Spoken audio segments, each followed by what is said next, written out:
ay rated SPG. Striktong patnubay at gabay ng magulang ang kailangan. Maaaring may masiselang tema, lengguwahe, karahasan, sexual, horror o droga na hindi angkop sa mga bata.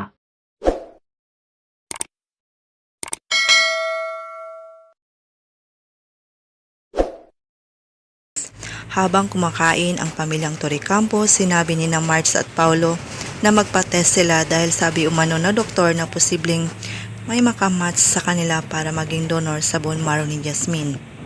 Nagpresenta naman si Taya na magpa-test pero hindi siya papayag na magpa-test ang kanyang anak na si Ashley dahil bata pa ito.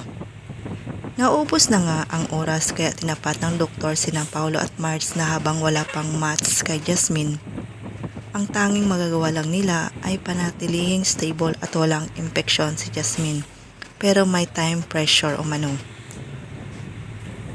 Samantala, sasabihan ni Aling Yoli si Greg na hindi siya aalis.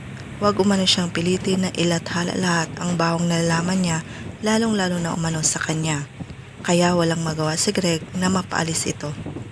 Kakusapin naman ni Aling Yoli si Marz at sinabihan ito na mabuti siyang tao. Sabihin umano sa kanya kung ano ang kanyang problema, baka umano may magagawa siya para masuklian ang kanyang kabutihan. Habang naglilinis ang mga kasambahay ng mga Torrecampo, napag-usapan nila ang paghanap ng donor para kay Jasmine.